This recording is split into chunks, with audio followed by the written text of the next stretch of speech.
My name is Dr. Kevin Pecca. I wanted to make a podcast that exposes people to the true miracles of life and health. All the guests on this show have been specially picked because they bring something positive to the world. They have some of the most amazing and inspiring life stories. These people have a passion for living, healing, and leaving the world better than they found it. There is something inside these people that made them keep fighting through all the tough times, even when people told them it was not possible.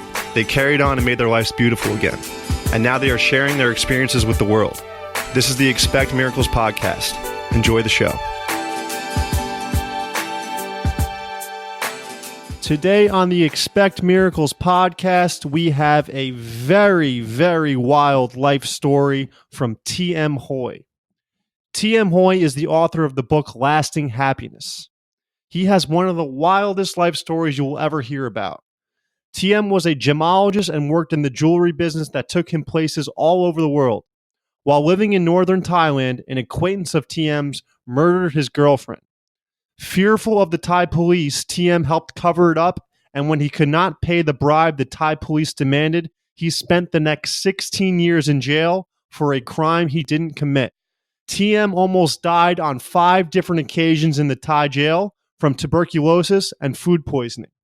After serving 16 years in jail, TM wrote a book called Lasting Happiness, which dictates how little we really need in life and goes over the fundamentals of living a happy life. I really enjoyed this conversation with TM. It's not often you get to sit down and speak with someone who was wrongfully committed of a crime and spent more than half of my lifetime in jail.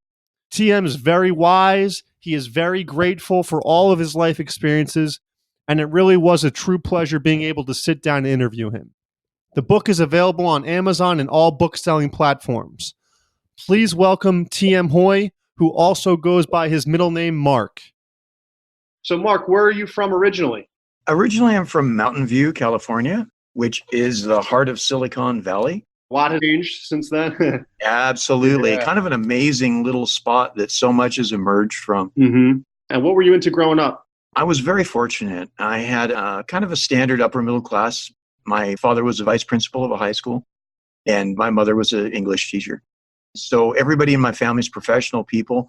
Just a wonderful upbringing. You know, we had summers up in the mountains. My grandparents both had cabins up in the Sierra Nevada mountains, and we'd spend the summers up there and all the holidays. And the 60s were kind of a different time, and the United States has changed dramatically since then. But I was very fortunate. I had a kind of a traditional upbringing, and my grandfather was a biblical scholar, and he taught me Latin and Greek when I was a child. And so I really got into mythology and spirituality very young, a lot of study of the classics as well. And all of that had an enormous influence later when I went through a lot of trauma and helped me emerge out the other side. So I guess having a really excellent foundation with a good education and a lot of people that loved learning and respected learning that around me was a tremendous influence. What were some of your early influences, like mythological figures and books growing up that you really gravitated towards? I think if I had to pick like one figure, I would have to say that I was deeply influenced by Carl Jung and Jung's work and the whole idea of archetypes. But there's a plethora of authors that I read that were absolutely fantastic. But if you had to pick one, I'd say Carl Jung was probably my greatest influence. All right. And Mark, let's jump into it here. So you were a gemologist graduating from college? Well, I went to Gemological Institute of America in Santa Monica. I was attending Cal State San Bernardino, and I was pursuing a degree in psychology. And I found that really, I was working my way through college with jewelry. And a good friend of mine said, look, why don't you just do what you love? Just go into jewelry. What he said resonated. So I ended up getting certificates in gemology. The way that it is there's 5 different certificates that lead to become a graduate gemologist: diamond grading, colored stones, colored stone grading, and gem identification. I worked my way through that. That's very fascinating. You don't hear many people going into that field, or else I haven't. No. It was because I was already making sterling silver jewelry, but I loved everything about that. I loved the gemstones. I loved precious metals and making beautiful things with them. So I ended up going ahead and doing that and working in that industry. And I was very fortunate. I knew a lot of people that were interested in having custom work done. And I began traveling to Asia and buying gemstones. And ultimately, I ended up settling there in Thailand. Really? Yes. And that was where I went down this kind of like the rabbit hole, if you will. Essentially, what happened, real simply, the fiscal conservator for a guy, I was responsible for him. And I brought him with me to Asia on my second trip back there when I moved there a second time. I'd gone back and forth a couple times. I was his fiscal conservator. He was on disability and he was illiterate. He couldn't read or write. He was alcoholic, drug addict. And a dear friend of mine, Dr. John Jolly, begged me and said, please, will you take responsibility for this guy? Because he had his own problems. He had his own hands full. And so I said, okay, I'll do that. And when I left the United States, I was living in Palm Springs. I was going to go move back to Thailand. And the guy couldn't even use an ATM machine. So with a great reservation, I said, all right, I'm going to bring you over to Thailand. I'll get you set up in a little garage because he was a garage mechanic. Anyway, make a long story short, I was partway through the plans to do that, to get him set up in his own little garage and little shop. And he was arguing all the time with my girlfriend. They didn't like each other. And I had met a woman in Bangkok and brought her with me up to northern Thailand. She's from that area over there? She's from Bangkok. Okay. Yeah, she was from Bangkok. So one evening I come back to the house and they had had a violent argument and he had strangled her. Oh my God. So I was terrified of the Thai police. I knew that they had tortured people in the past. They're kind of like a mafia, really, less than law enforcement. So I began drinking and I panicked. And ultimately, several hours passed and I realized I was complicit. And so I helped him cover up the murder. And from that decision, when the body was discovered a week later, because my house was right on the River Ping, and we slid her into the river. And when the body was discovered about a week later, the police weren't even interested in prosecuting. They didn't even want to prosecute. They just wanted bribe money. So I had about $9,000 in the bank, but they wanted 20. And they said, look, we know you. You've been here for years. You're a jeweler. Just here, use the phone. Call us. Call whoever you got to call. But just give us the money and go home. We don't care. So I couldn't come up with $11,000. Because of that, I spent the next 16 years in prison. Oh, man. Did the other man, did he get 16 years as well? Yes. Identical. The entire situation was identical. What's your initial reaction when you hear you're going to prison in Thailand for 16 years? Well, it wasn't like we knew. I mean, I didn't know what the timeline would be. It was just a mystery. Did you call anybody from the U.S. to can you do that? I did. I called and it was just it's kind of hard to explain, but I didn't have anybody I could reach out to that I felt comfortable asking for $11,000 for. And there was people that I contacted.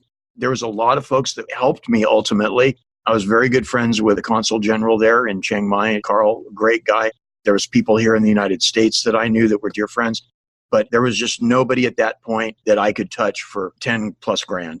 And because of that, a few weeks later, like maybe a month and a half later, now it goes from being just in the police's hands and I was transferred to the prison. And so now there's a prosecutor involved and now there's a judge and they want to get paid. And they're really angry because they're convinced that I'm just being a tightwad, right? Wow. I mean, I'm a jeweler. And they're for sure, oh, come on, make your calls. And they wanted 20 grand apiece. So now its price is 50, 60 grand. And there was no way I could come up with that cash. So consequently, I went through their justice system and essentially they did what they did because they were vengeful and angry that I didn't pay them the bribe money. But they didn't care about the case. It was just a mess from beginning to end. But it was revelatory in that when you go through that, when your entire life is just completely wiped out and destroyed, what you end up with is clarity. Because when you have nothing, when everything has been stripped away from you, and all that you're left with is just your life, and even that's in danger because I was surrounded by death and disease. And so at that point, a kind of an amazing thing happens, which is that you realize if you dare to look at your life, if you're willing to look at yourself, which is painful and it's difficult, but if you're willing to do that, things become very clear because there's no distractions. And there's nothing in between you and the harsh reality that really surrounds us. It's not harsh, actually, but I'm just saying, if your life has been completely wiped away, you have that moment of clarity. And I think that any listener that's willing to even contemplate that for a moment will sense the emotional truth of that. Absolutely. What were some of the everyday living conditions and challenges you faced in that prison? Well, I'll give you an idea about the food.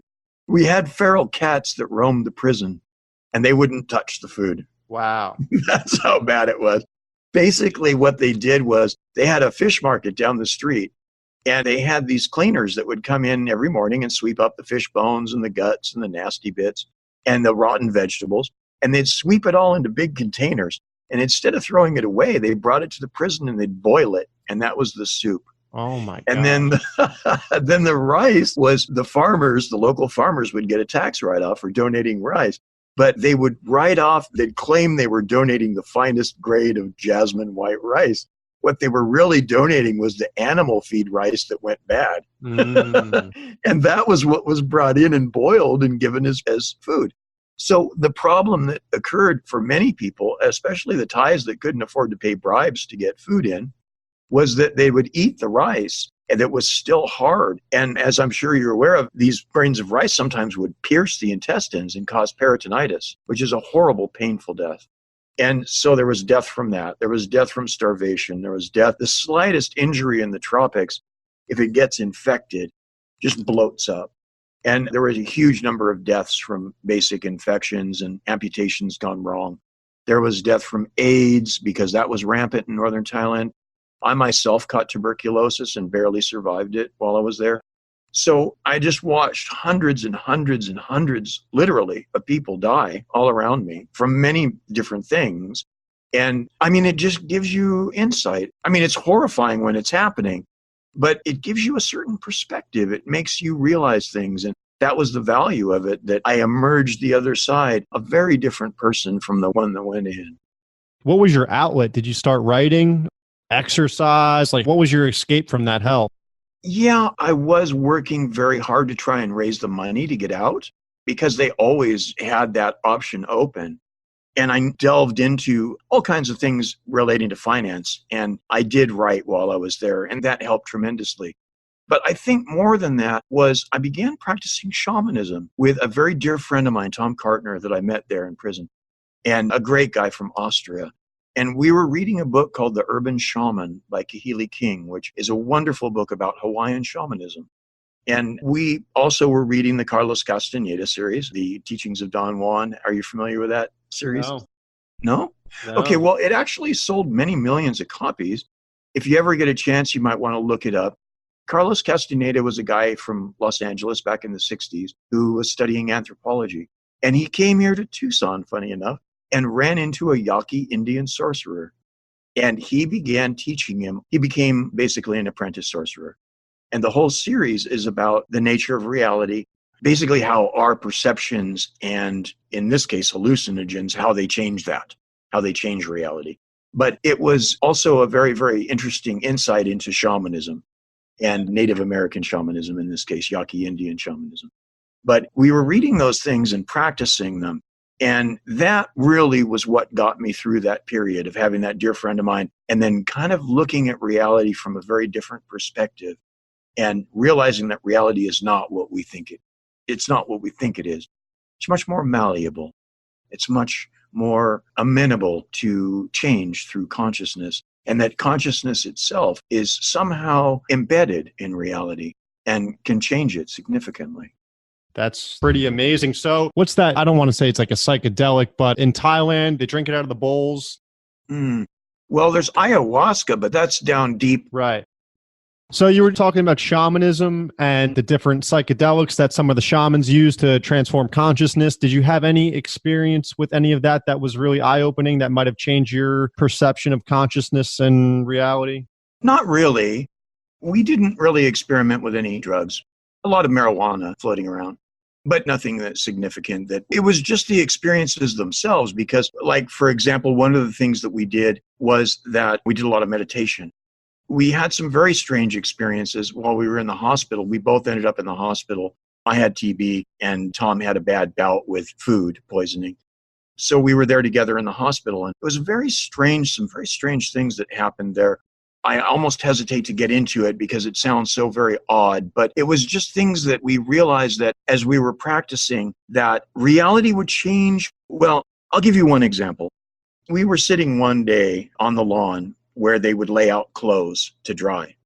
And it's a major walkway in and out of the building.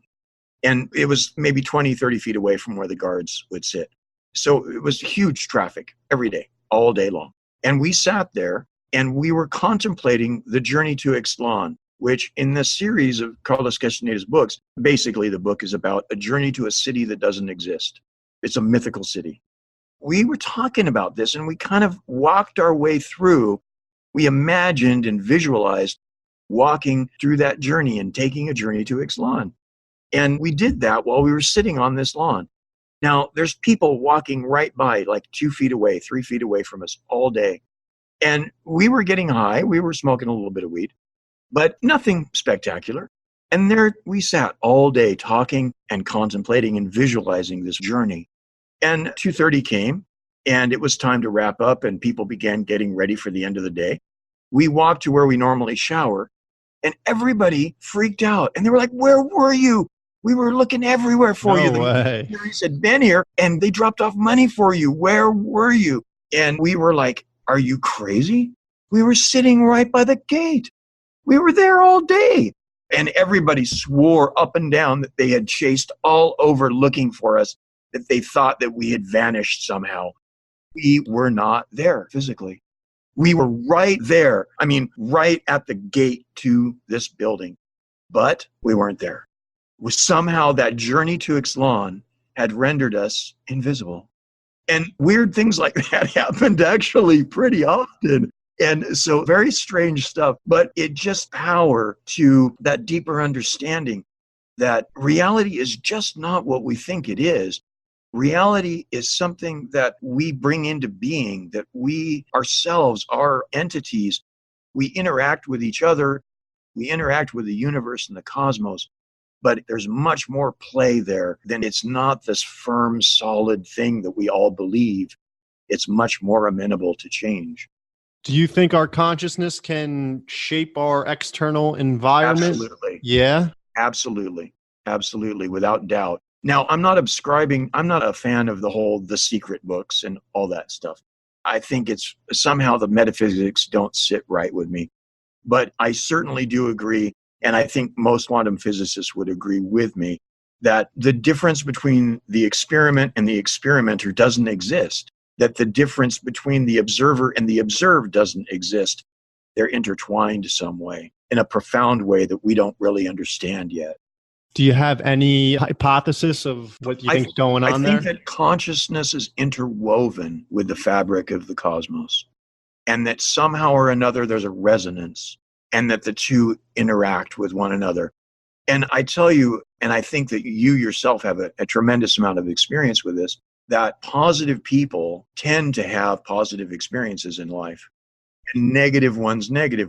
And it's because of that energy interchange, I'm sure of it. I mean, there's a lot of physical aspect to it. If you're upbeat and you're working hard and you're doing your best, of course you're going to attract that into your life.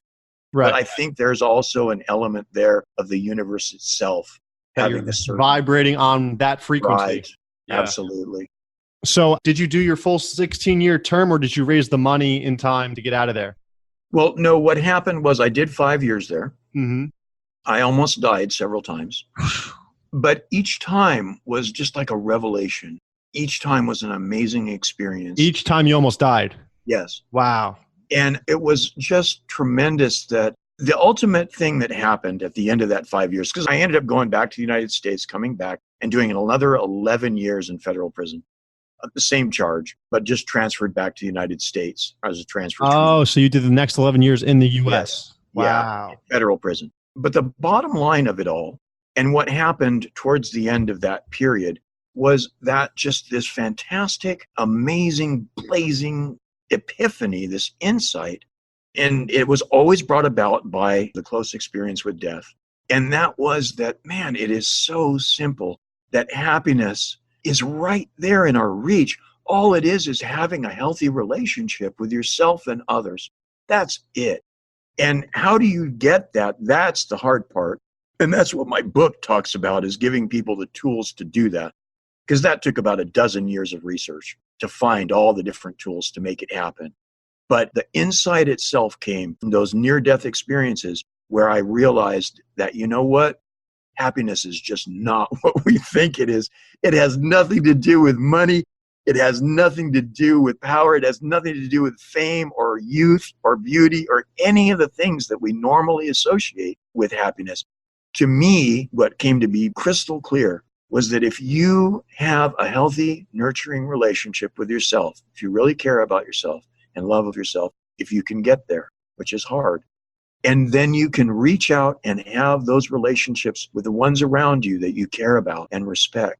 If you have that, happiness is yours. Absolutely. And I think what you kind of touched on too, one of the main words there being health. I mean, if you don't have your health, you literally have nothing.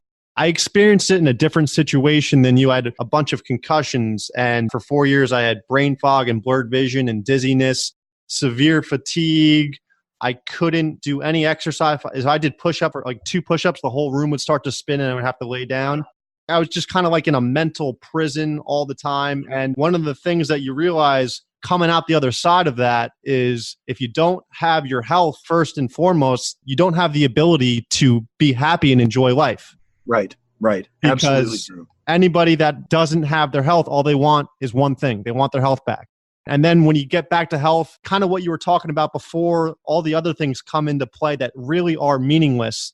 But that's just the profound effect that losing your health has on you. There's only one thing that's very important. Absolutely. So if it's kind of what I talk about very briefly, that you have to have your basic needs met, and health is foundational for that. And beyond that, once those basic needs are met, then what really comes into play, the 3 things that create healthy relationships, which are love, meaning, and creativity. And they're all free. And if you are willing to work for that, then you can have it. And you can find contentment. You can find joy. It's right here. It's just a matter of understanding that and then working towards the right things and having your priorities right. Because I think many people chase and spend their lives chasing things that don't bring happiness. Absolutely.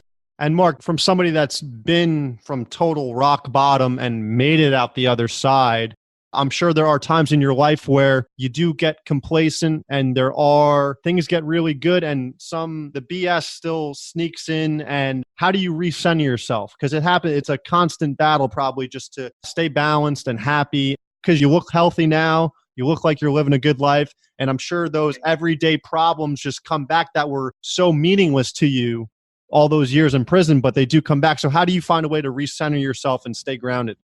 I think one of the things that I benefit from is that experience was so traumatic that it never really leaves you. And so I find myself grateful all the time. Yeah. That was one of the first things I've noticed about you. Like before we had some trouble setting up the audio and everything, you just kept saying, I'm just grateful to be here. Thank you for having me. Like you don't see that in everyday conversation with people. And it's the light that shines through when you do see it. I did notice that. That's very kind of you. But it's very true in that simple things like just having really neat music to choose and listen to the music I love, having the food that I choose to eat. You know, we're so blessed here in the United States, especially, and in the Western countries, and the material wealth that we have that surrounds even people that are working class like myself right now. But it is something that I think just that essence, that feeling of being grateful and gratitude and trying to help people. And that kind of keeps me grounded, I guess. You know, I wasn't a good person, and I really didn't do very much with my life before this. So I always feel this urge to try and help and try and make a difference and try and change the world for the better. I try very hard, and I do my best in several different ways. I help with a gentleman named Paul Lowe. He lives in Spain, but he's from Britain. And we formed a charity called Speaking from Our Hearts. And what it is about is helping people that are in crisis to find what I call the path with heart, which is where your passions and the things you love, where you marry those with your values and your visions. And that's what creates a life that's worth living. And we try very hard to help people find that path and walk it. How do you do that? That's something I'm very involved with. And there's a lot of good projects we're doing right now. There's other things that I do in my daily life. But I think to answer your question in a direct way, it would simply be that I don't forget the experiences I've been through. And I let them guide me in the sense that I am grateful for just the basic things in life. And I find that I'm very happy from that a lot of joy flows just from simple things like a beautiful sunset or a good bath or hop in the pool. Or there's a million things that bring a smile to my face every day. And Mark, so I'm sure a lot of people ask you, how do you help them cultivate their passion and their meaning in life? Because a lot of people get there from a huge trauma and they've come out the other side in severe suffering. And if you are lucky enough to come out the other side of that, you experience this bliss. And it's a new lease on life. It's a beautiful life. No matter what happens, life is pretty beautiful after that. For someone that doesn't have that extreme suffering, how do you help them cultivate their passion and their purpose in life? That is really straightforward. To find your passion, to find what you really love, you just have to quiet things down a little bit and reestablish a conversation with that inner voice, with your intuition. And I think that if somebody spent 5 minutes in the evening right before they went to bed and just said, listen, I'm willing to be open, and talk to yourself and say, in dreams, because this is the part of ourselves that speaks in images, it doesn't use words. It's a part that is there all the time, but we often ignore it. It's the subjective part of ourselves. It's our subconscious. And if anybody just was willing to spend 5 minutes right before they went to bed, or any time of the day really where they're able to meditate for a little while, and simply open that conversation up and say, you know what, I'm ready and willing and I want to make some changes. Talk to me. Tell me, what is it that's really important? Now, if somebody doesn't like that, if somebody doesn't like talking to themselves, they don't want to make that inner journey, they're not willing to do that kind of contemplation, an alternate route is simply to face their mortality. And there's many ways to do this effectively. If somebody was willing to volunteer, for example, at a hospital, to a cancer ward, say, or a place where people are dying, and simply go to the chaplain and say, listen, I'd really like to spend a little time with people that would like some visitors. Wow. And you don't have to do a thing. All you got to do is just visit for a little while. And you'd be doing a really good thing for society. You'd be doing a good thing for the people that were on the edge of death. And you yourself would have a tremendous experience understanding just how precious things are, how life is so fragile and precious. And at that point, I think anybody that really is willing to confront their mortality, they will see very clearly what it is that matters most to their life. And that is how you discover those passions. So whether you open up a conversation with the self and listen to what the answers are, which many times are surprising and unusual, but open up that inner conversation, or conversely, confront mortality. And by doing that, you will discover very clearly, because what's going to be clear as you visit people on the edge of death is you will see, oh my God, what if I died? What would I regret? What are the things I left undone? And that becomes crystal clear. And now you've got that path before you, because you're not going to die. You are going to live.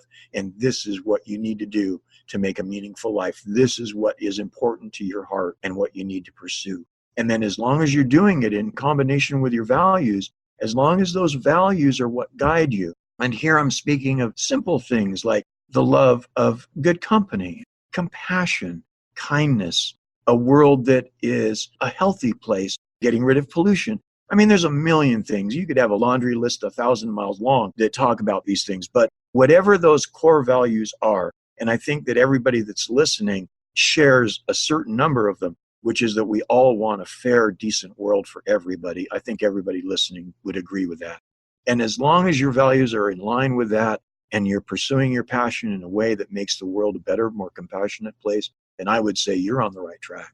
Absolutely. And Mark, you said something interesting a little earlier, that we in America are so fortunate to have the material wealth that we have, and somebody that's lived in a third world country to see the other side of that. I went to Brazil last year, and my friend was taking me through some of the areas, and some of the houses had little plastic container water towers on their house that weren't that big. And she said they can only turn on that water Monday, Wednesday, and Friday, if that. They can only use running water for 3 days. Now, if that was the case in America, people would freak out. And we already in America are complaining about so much when we have so much. And you go to some third world countries and you see that the people are so happy. They are so incredibly happy with what they have. What do you think that is? It is because they still have an intact system of relationships. Materialism has not eaten that away in many of those countries. And so what you have is strong, strong relationships. You have people with strong friendships. You have people with strong family support. You have people that fall on themselves because they know that they are the ultimate guarantor of their happiness. They have a good relationship with themselves. And I think that people in poverty-stricken countries in general are not caught up in the kind of unreality of the material chase that so many people in Western society are. So they have a clearer vision of what it is that matters. And what matters is the people you love and care about. And so having a healthy network of that is enough. Now, their basic needs aren't met. And this is what blocks so many of them from being happy or having a fulfilling life. But nonetheless, having those healthy relationships is enough to where, yes, they're basically happy people because they look around and they say, listen, I'm happy with myself. I'm doing my best. I've got my loved ones with me. I've got good friends. Wow, I am so fortunate to have that. And I think that's what it is. I don't know if you've experienced this, but they also have a strong connection to a higher power. I don't know what you want to call it, God, higher power, universal intelligence, whatever it is that they believe. It's a strong, faithful connection that they really can rely on, that a lot of us that have that material kind of discard. And nothing's really that sacred anymore in the US. You go to some of those countries and they just have a relentless faith base. That's very impressive to see. And they're so happy. And it just makes you think what we might be, I don't want to say doing wrong, but we're definitely not getting the big picture here in America with all this materialism that we have. Yeah, no. I mean, I don't think that there's anything that you alluded to us doing wrong. I don't have any problem at all saying that our society is completely screwed up, that our values as a society are completely wrong. What the media preaches is disgusting. What we get beamed at us every day is wrong. Society is not fair. Society is cruel and oppressive and unjust. When you look at, like, another thing that is a deep connection that we lack is the connection with nature. And it is essential that we, again, form roots and really connect the places we live because our environment is critical to us. And so many people wander around in their lives and never have a connection of any kind with the environment where they live. This is a terrible kind of poverty, a terrible kind of rootlessness. So our culture and our society, I would say, are spiritually impoverished. And that is a huge source of misery and unhappiness that we have in our society that people don't realize. They look for meaning and they don't find it. They look for a deeper connection and they don't have it. And they don't even know where to begin. That is really a terrible, terrible, sad statement about our society. And so many different ills that plague us come from that disconnect where we don't care about ourselves and we don't love ourselves and we don't love the people immediately around us. And that is why there is so much hate and ugliness in our society. You have to love yourself before you can love anyone. And instead, what we see is this terrible level of violence and oppression. And we really have to, I say this because I feel it in a very visceral way, that one of the things that's most important to me is to try and change this so that we have a decent society, so that people have a decent life. It's not that hard. It's not that difficult. It takes a change in consciousness. Yeah. So, Mark, you did 16 long years. What made you write a book? A lot of people can just walk away from that and be like, all right, I'm just going to live life. I'm out. I'm free. What made you kind of give that back to the people and just try to help other people? It was that burning desire that every day I'm driven by it, that I really, really want to see change in the world. And I feel that the message that I have is absolutely critical. I think that if people understood that the things that they chase in society and that they chase on a day-to-day basis, that's not going to bring them happiness. If they understood that it's just as simple as just getting to where you're right with yourself and get right with the people around you. And if you'll do that, if everybody would do that, it would be transformative because the wealth in this country suddenly would be freed up And it wouldn't be spent on silly stuff, nonsense toys, weird frivolous status symbols that mean nothing. All the things that we pour our wealth into that are just utterly meaningless and don't do any good for the world. And if people suddenly were focused on what matters, what getting healthy with themselves and healthy with their loved ones, all of a sudden they would realize, oh my God, I've been chasing all this crazy stuff for all these years. For what? It's pointless, utter waste of energy. And instead direct that towards doing the right thing, which I think that everybody, I mean, when I talk to people and you have a real heart-to-heart conversation, I have never met anyone that underneath all of it didn't want to do the right thing. Everybody wants to do the right thing, I think, pretty much. I mean, there may be some people that aren't reachable anymore, but There's I a would couple say, outliers, obviously, yeah, but for the most part yeah, of it, yeah. people want to do the right thing. And when their relationship is right with themselves and their loved ones, that's when you can begin to move your community relationship. And that's when transformation occurs, because now you start to make a difference in your neighborhood. And now things begin to change because you're no longer satisfied with the wrong things that happen all around us every day. And you're working to change that. And that's really what I hope.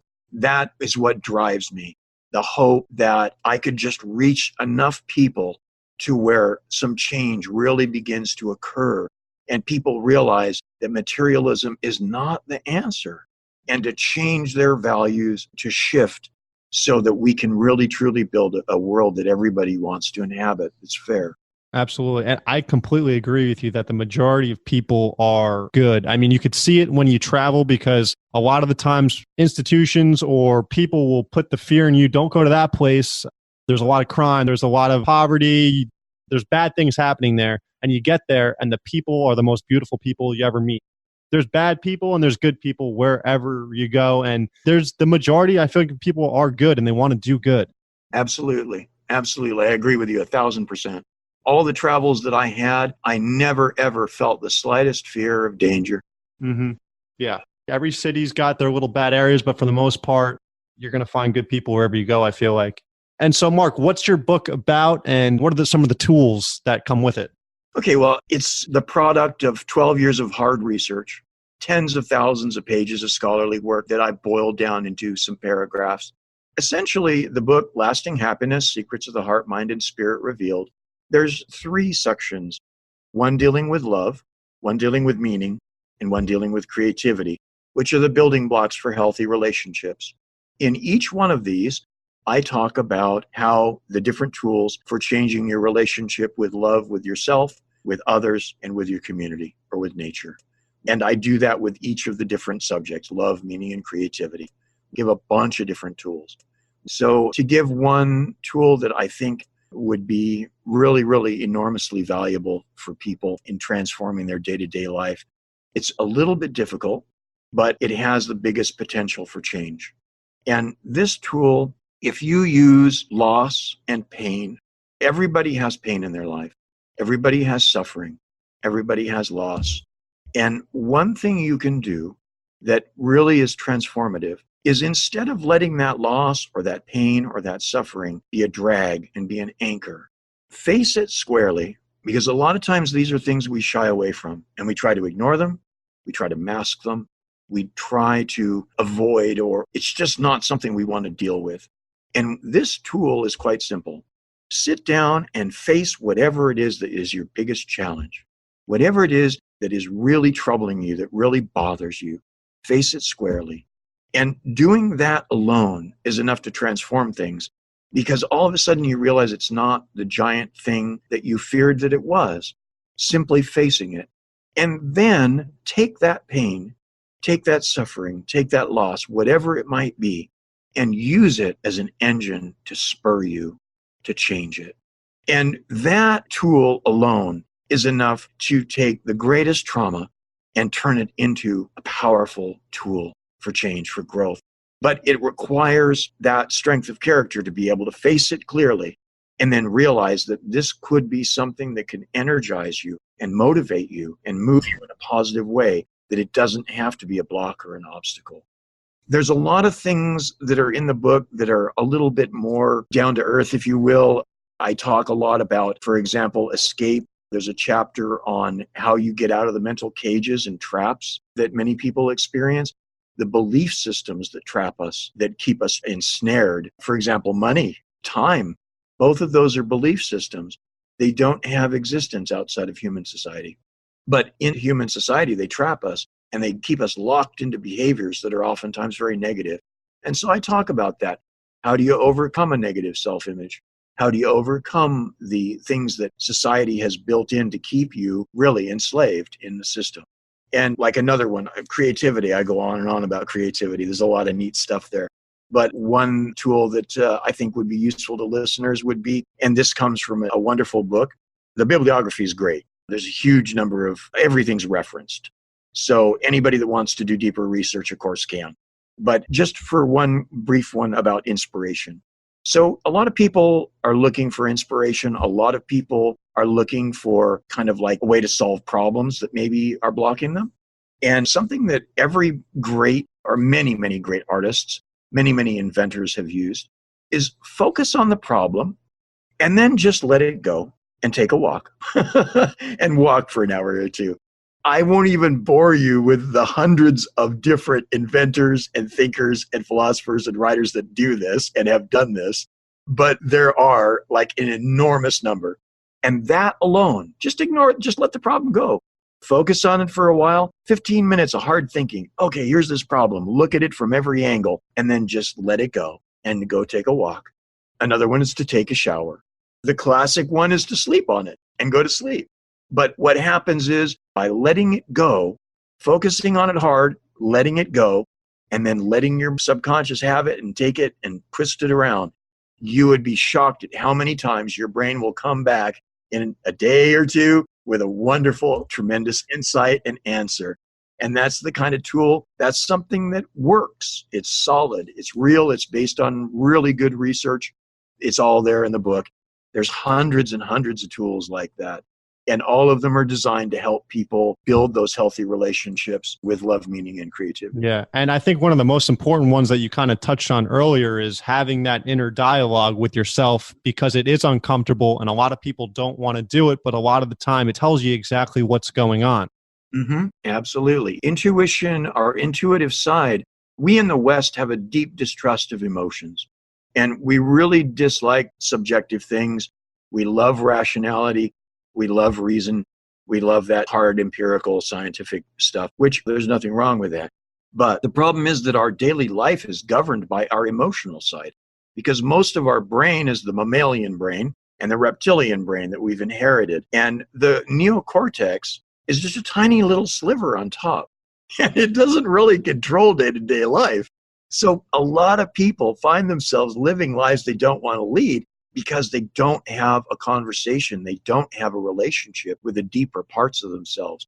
And that's what this does, is opening that conversation with the deeper part of yourself and making it a friendly, loving one is transformative, because now you're no longer being dragged along by your emotions that you can't control. No, you begin to have a conversation. And now there's a dialogue and there's an understanding, and you can kind of come to a deeper appreciation of who you are and what it is that you really need and want. All amazing tools. Again, we have T.M. Hoy, the author of Lasting Happiness, here. And Mark, at the end of every show, I like to ask all my guests, what is one piece of advice that has really resonated with you, even got you out of some very difficult times, that you would like to gift the audience? What would that be? I think that one thing that always helped me in some very tense situations, a lot of conflict, some very difficult spots. And one thing that you can always do is, whenever you're faced with a terrible challenge or a terrible problem, briefly imagine on the other side of that, that you are the person or the problem itself, the monster, if you will, and take on that role just for a second.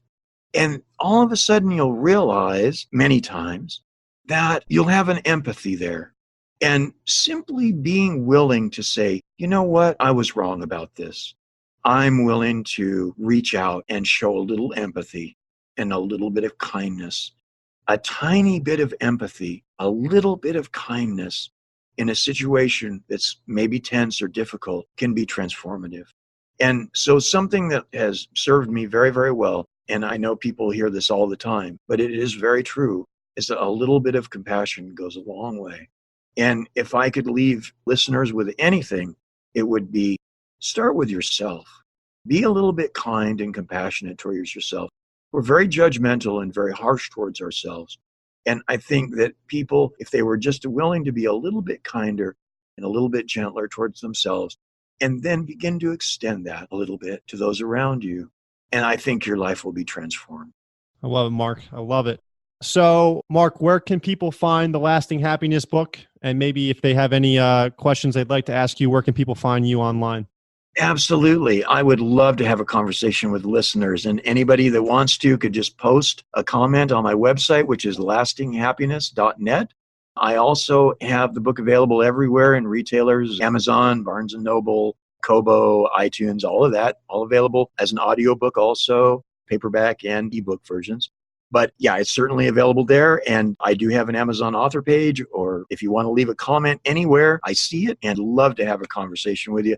If you have any questions at all, just drop by the website, lastinghappiness.net, and post a comment, ask a question. I'd love to talk to listeners and try and spark some change. Mark, thank you so much for coming on. Love having these type of conversations. You're a great, great person. Light is shining through you. Had such a blast talking to you and listening to your story. Very inspirational and very fitting what we're trying to accomplish on this podcast. I mean, you just keep knocking on doors and the right one's going to open for you. Never lose hope and onward and upward. Thank you. Thank you so much, Dr. Peck. I really appreciate that. And again, thank you so much for the time and being on the show. Absolutely love to be here. And I wish you all the best. I really hope that it all works for you.